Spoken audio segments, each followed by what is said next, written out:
Here in Mississippi, they have just legalized marijuana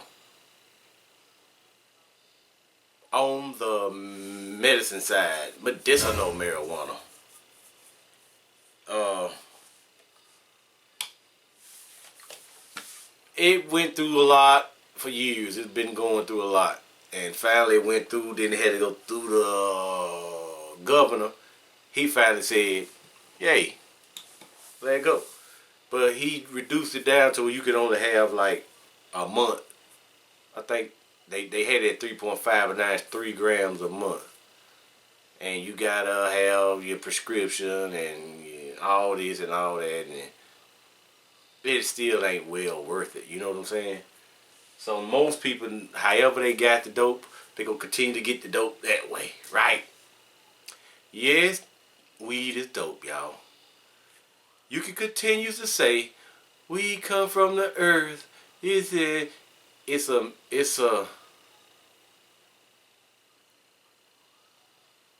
controlled substance. Yeah. Don't care where it came, how it came. They do the same thing. Just some do a little more, some do less. You know what I'm saying? So weed is dope, y'all. Some may even call my beer dope. I don't care. But that ain't messing with my brain cells. I ain't smoked no dope marijuana since probably 1992, y'all. When the last I think I smoked was around when Dr. Dre was out with the Chronic. Whatever that was. It just wasn't my thing. I liked it to be alert and have hype to me. I didn't like to have no down feeling. Because when it's ready to rumble, I ain't want to be chilling, you know what I'm saying? If we go out, I don't want to be over there chilling in the cut, looking stupid, my eyes all low like this. And I don't get drunk, sloppy, and, I don't do all that stuff. So,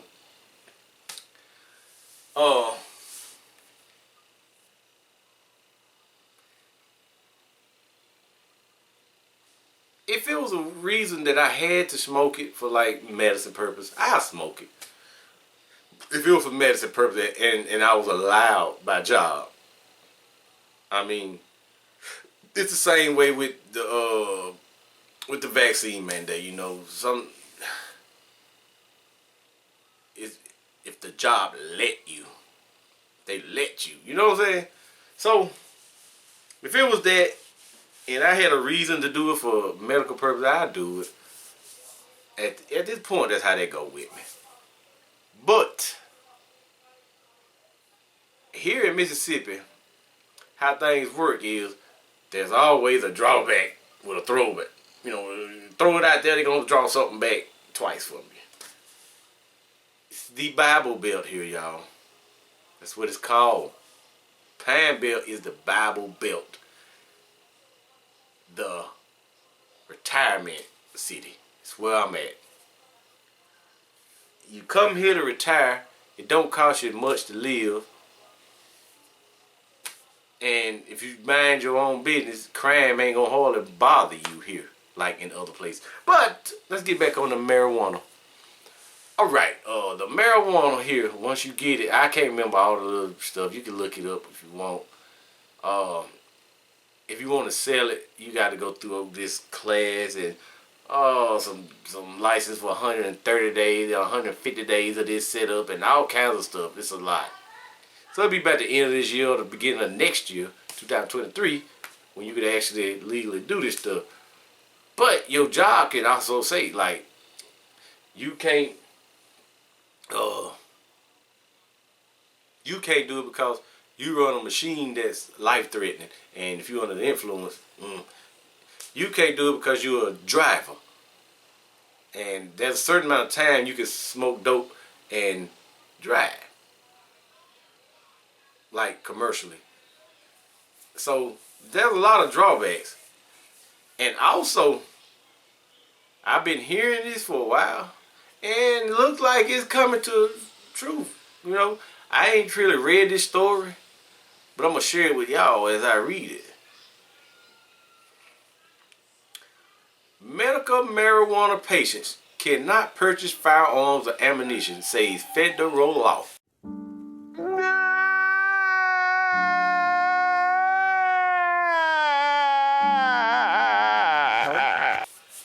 I don't know if that's federal law on Mississippi side. I don't know if that's federal law, period. With the Mississippi Medical Cannabis Act comes several policies and regulations put in place by state lawmakers. However, some regulations are out of their hands.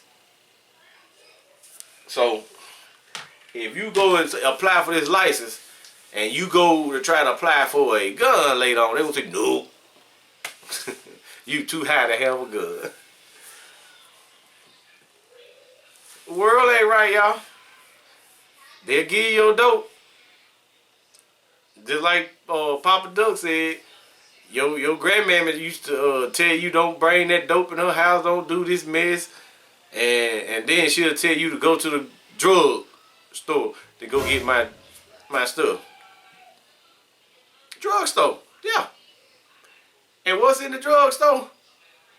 The stuff that people take nowadays to actually fuck ya, which is opioids. That's what's in the drugstore. You ain't going to the drugstore hard, not around here. You ain't to go get no marijuanas, no heroin, no whatever you want to call it. You ain't going to the drugstore to get no crack rock. You going to get what's messing people up today. Pills.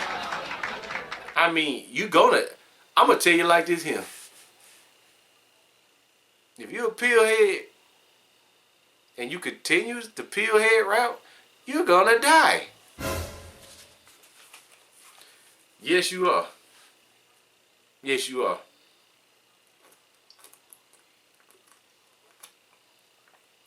If I keep drinking this, it can mess me up somewhere, organ-wise. But y'all, just like anything, there is a limit. There's a limit. You gotta follow this limit, and it helps. Now you go overboard, it go negative. Like this here. For me and my wife, alcohol is pretty much the fountain of youth for us. The next milestone, I call milestone like decades or whatever, but my wife will be 60s. The next milestone for me would be 50s. Huh? And I ain't saying I don't look like I'm going on 50 years old, but hey, I think I'm gracing. I'm aging gracefully, I believe so. And I drink daily. Unless I'm doing the diet thing and I drink the little no alcohol beer, you know. But I drink daily. Been doing this since I've been drinking since I was 5. I tell you that. I've been drinking since I was 5. But it wasn't on a daily basis. Now as a teenager, I was drinking every weekend. Then when I got grown, every day. So I've been drinking every day since somewhere in the 90s. I don't know. So, been on a daily basis. Some days I drink more, some days I drink less. But I know some people who smoke the dope. They have brain fog a lot more than I do. I got brain fog because I got brain damage from blood vessels that the doctor said they routed the wrong way versus, my head is wrong, y'all. How about that? It's routed the wrong way, so it's not getting in, and it died. That part gone, never come back. But I know some people that they blunt monkeys that smoke and smoke and smoke, and they'll be talking, they be like, no, it's not brain, you too young to have that. You know what I'm saying? But I'm not knocking that. Only thing I'm saying is tone it back. That's it. Just tone yourself back. Don't overdo nothing. If you want to do opioids, do one here and there. But the thing about them is they say they so addictive. And as y'all know, my wife just had back surgery. And I very much encourage her not to do them. Try something else. Or be an Armstrong and fight through the pain. It's hard. But I told my wife, if you become any kind of drug head, I don't want you no more. Jesus Christ. Simple as that. That ain't what I meant. So, it is what it is, y'all. All I know is, on my side over here, the grass is always greener.